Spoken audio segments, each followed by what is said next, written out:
জীবনে কখনো কখনো এমন সময় আসে যখন মনে হয় সবকিছু থেমে গেছে, আর সামনে কোনো পথ নেই, চারপাশের মানুষ এগিয়ে যাচ্ছে আর আপনি যেন একাই একই জায়গায় দাঁড়িয়ে আছেন। কিন্তু সত্যটা হলো, জীবন কারোর জন্য থেমে থাকে না। আর যে মানুষটা ধৈর্য ধরে লড়ে যায়, শেষ পর্যন্ত তারই জয় হয়।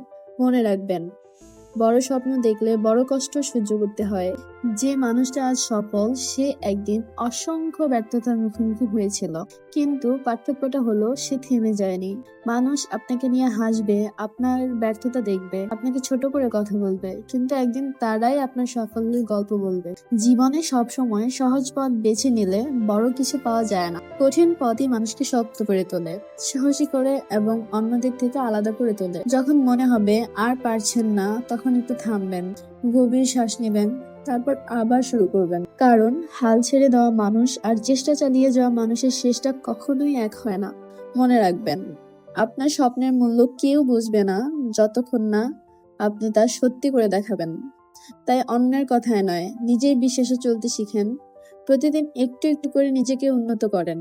আজকে যদি এক ধাপ এগোতে পারেন, কালকে 2 ধাপ এগোবে। ছোট ছোট চেষ্টা একদিন বড় সাফল্যের গল্প হয়ে দাঁড়াবে। আর একটা কথা সবসময় মনে রাখবেন, আল্লাহ কখনো কারো পরিশ্রমকে বৃথা যেতে দেন না।